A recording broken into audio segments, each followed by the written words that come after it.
I don't know that sitting there where you're at today, being in your position, all week I got to watch this come together and see this happen. And I got to think about what I would be doing if I was sitting where you're sitting and what I would have wrote. If I was asked to come up and write something, what I would put up there. And I started to think about my life when I was somewhere between 12 and 18. And I got to be honest, guys, I started thinking about those times in my life. I was a mess. I was a mess.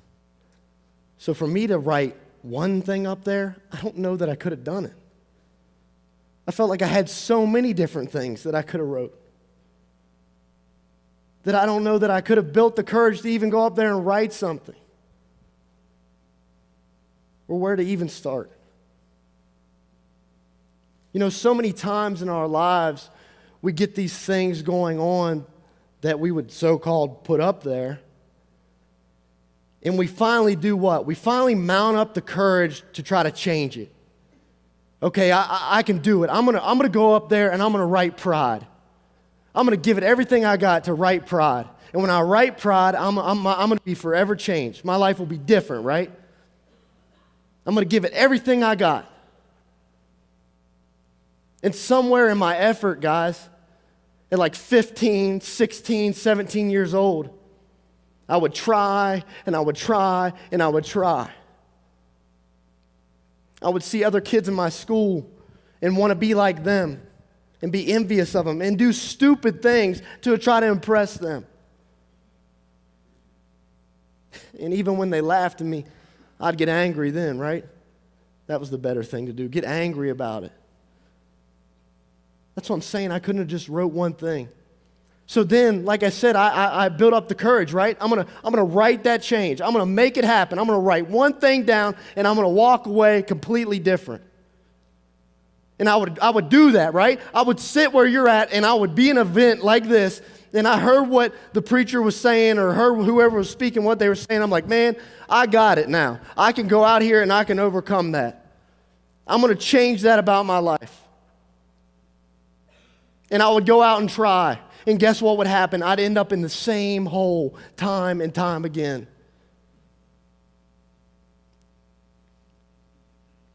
I don't want to have anger anymore, so I'll write this down and I'll somehow be different. And then what? The next thing happens, I'm angry again.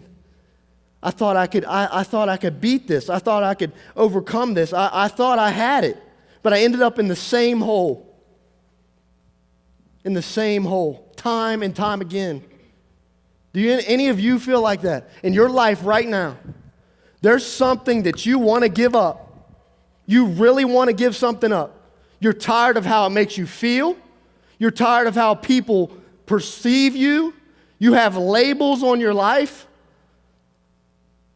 Are you just tired of that? I know that there's people sitting in this room that are being a completely different person than they actually are. You're putting on a show. You're putting on a show hoping that people are impressed by it. You're not fooling anybody but yourself. So what do? You hear what I say and you're like, all right, I can beat this tonight. I can beat this. I can go up there and I can write something down and I'll leave here different. I'll go out of here changed. And you do like me, right? You do like what I did when I was 15, 16. Write something down and go out of here. And it's good for like a week, maybe not even that long. You got it down. Remember that lock-in? It changed my life. I'm not going to act like that anymore. I'm not going to say those things anymore. I'm not going to be that person anymore. But then you end up in the same hole. Yeah, it stinks, right? It's hard. You're back in the same hole that you were just in. And you're like, why can't I beat this? Why can't I overcome these hard things in my life? I was just trying to give up one thing, and I couldn't even do that. So then what happens? If you're anything like me, this is what will happen. You get tired of putting the effort forth to try to overcome that thing, so you just stop entirely. I'll just accept who I am. I can't change it. I can't be different. I'm always going to be angry. I'm always going to be a person that likes lust. I'm always going to be a person that says the wrong things at the wrong times. So I won't even give effort to try to overcome those things. I'll just accept who I am. This is me. I can't be any different. I'm here to tell you tonight that that's not the case. You can be different, but not by yourself. Not by something you can do, but by something someone did for you. Man, this is it, man. This is your life about to change in some way. Every single person in this room. And God put that on my heart very heavily tonight. For every single person in this room, not just students, parents, leaders, every single person. We can all give up something. But when you give it up tonight, it's going to be gone forever. You're going to be different. You're going to make a change that lasts in your life tonight. And I believe that. I believe that. I want you to do one thing. I want you to do this with me. I just right now, right in the middle of this message, I want you to welcome God. So I want you to just, every single one of you, if this is something that you feel is on your heart right now, I want you to just go ahead and repeat after me. God, come on, say it with me. God, we welcome you in this place tonight. Say it again. God, we welcome you in this place tonight. One more time. God, we welcome you in this place tonight. I'm telling you right now, when I was in here earlier praying, when I heard God speak to my heart, that's exactly what he said. He wants you to invite him into this place tonight. And if you'll invite him into here, if you'll invite him into your life, if you'll just be open, because there's a lot of cool people in the room that are like, nah, this ain't for me. This ain't for me. Wake up. This is for everybody. This is for everybody. This can save your life. I wouldn't be doing my job. I wouldn't be doing what God asked me to do tonight if I told you that this wasn't important. This is important. This can save your life. This is the only moment we've been given. You don't know what's going to happen when you leave this place. This can change your life. So don't be too cool for school on this. Accept what I'm about to tell you. It will change your life if you'll let it. If you're welcome to that, if you truly meant that when you said, God, we welcome you into this place tonight, be open tonight. He wants to do something in your heart. He wants to help you make the change that you've always tried to do on your own, that you couldn't do it. Time and time again, you tried, and you couldn't overcome it. But he overcame, so you'll do it with him, hand in hand tonight. I promise you that. We always try to make these changes. And guys, we do three things when we go against these odds, against these hard times, against these chains that we just feel shackled in sometimes. Three things we do. We try to conquer it all in one day. Isn't that the truth? Man, if I'm hearing this, like at the end of this, I'm like, I want to run up here. I'm like, all right, God, I don't know what. Here I am, and I want to change it all right now. When I walk out of here tonight, I don't want to have anything left. I want it all to be changed tonight. Man, it takes time. This is a step-by-step process. It doesn't all happen in one night. I wish it did, but it doesn't. But we keep rolling with the punches. We keep moving forward, and we keep progressing. If you'll be open to this tonight, you won't conquer it all in one night, but you'll be taking the right steps forward. And he'll guide your path. The second thing we do is we treat it as a checklist. All right, if I don't cuss tonight, then I can check that off. I was good for today. Or if I don't sleep with my girlfriend this week, I can check that off. I was a good boy this week. And then when we can't fill the check, we just start a new list.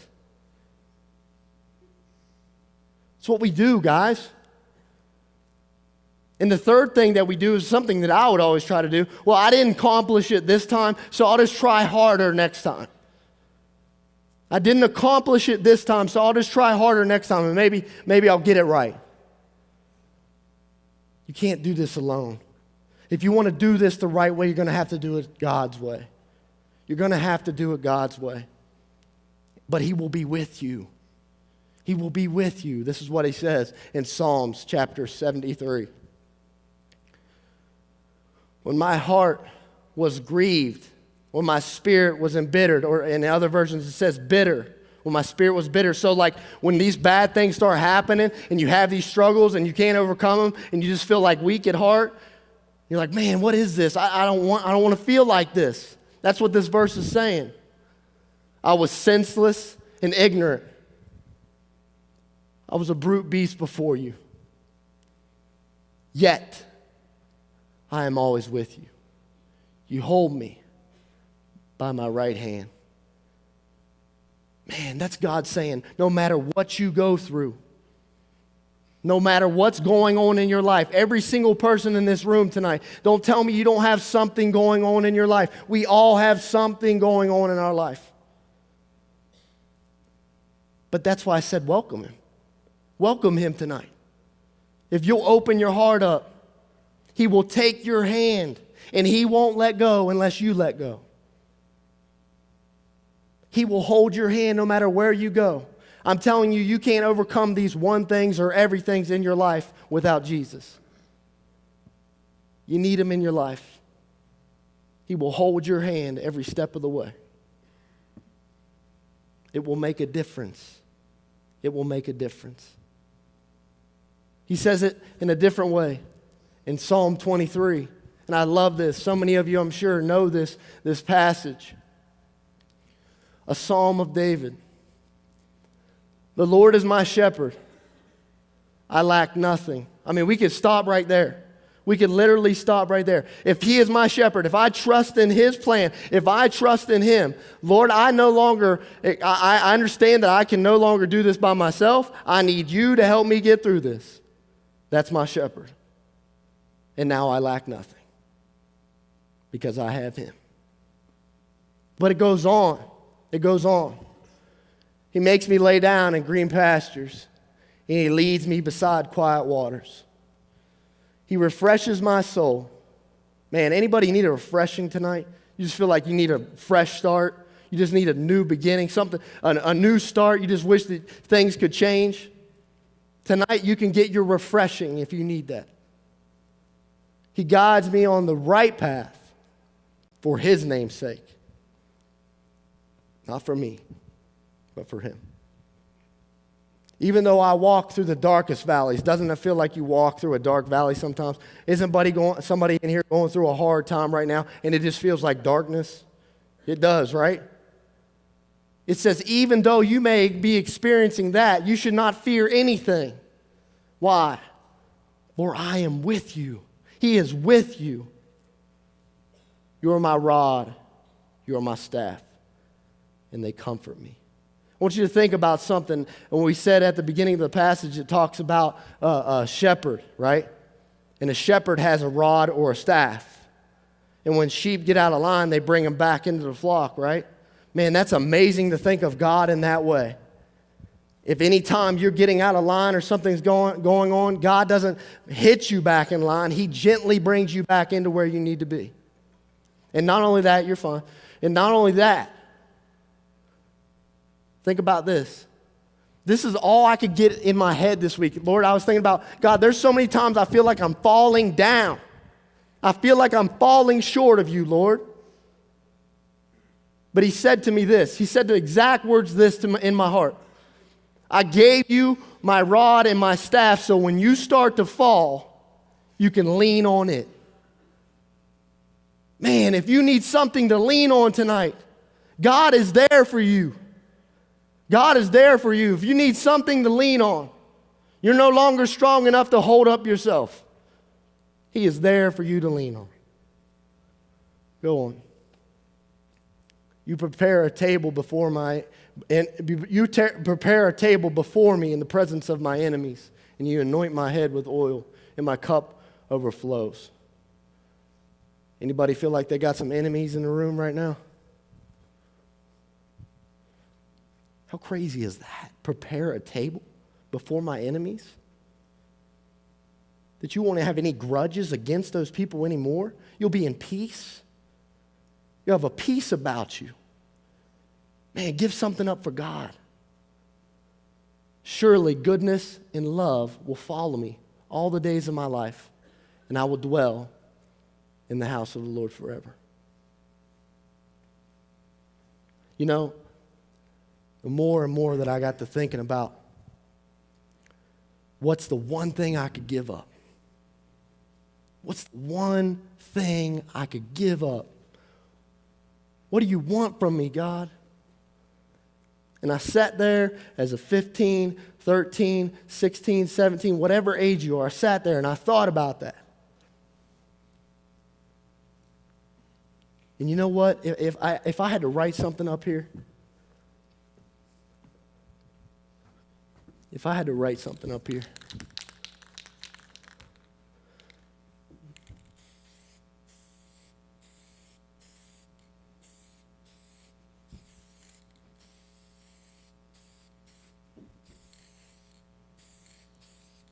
myself. I'd give myself up, man. I'm a mess. Have you ever felt like you're just a mess? And you don't know what to give up? So just give it all up. I'd give myself up. God, whatever you want to do it. What will you give up tonight? And why would you give it up? Let me show you a video of why we would give it up.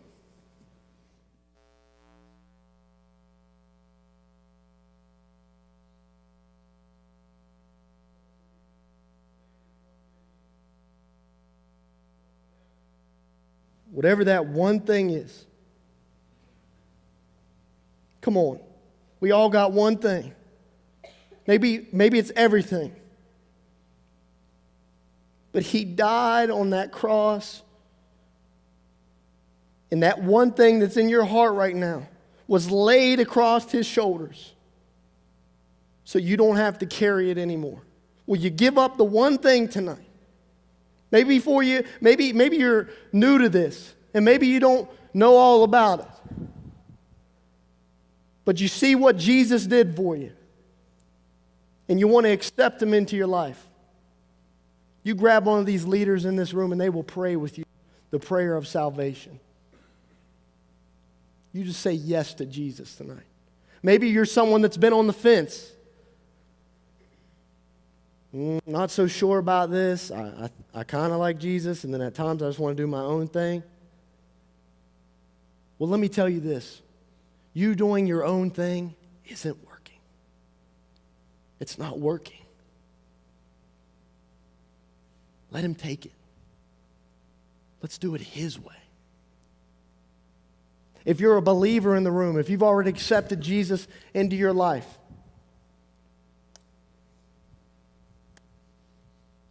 would you ask him, what's the one thing? What do you want me to give up, Lord? And he will create new space in your heart so he can increase himself in you. Will you ask him tonight what the one thing is? As the praise team comes, would you just bow your heads?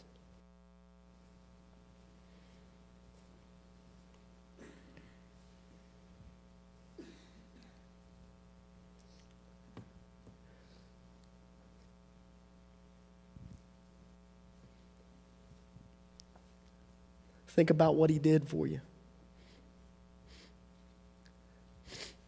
How he was nailed on that cross.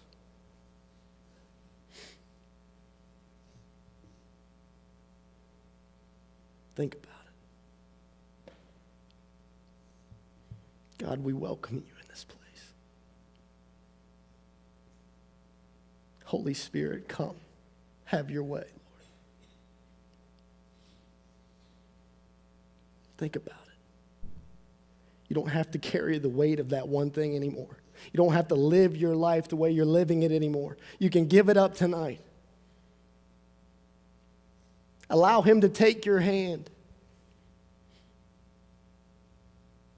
He is with you. He wants to be with you. Not only did he die on the cross for you so that you could have eternal life, so you could be saved from your sins, but he did that also so that he could have a relationship with you. God wants to know you. He wants to be your friend. Man, sometimes how we need a good friend. Father God, would you allow your will to be done in this place tonight, God? Your kingdom come, your will be done on earth as it is in heaven. Lord, we give you this time. In Jesus' name I pray. Amen. I'm going to invite you to take this time. The altars are open if you'd like to come and pray. If you'd like to light a candle, please be careful. You can light a candle and stick the sticks back in the sand. There are Sharpies right here. If you would like to come up, 2 and 3 at a time. We don't want to get it too crowded, but if you would like to come up and write something here that you want to give up, you can. Those Sharpies are here. But please take this time. Be respectful. We all have something that we can give up. Take this time.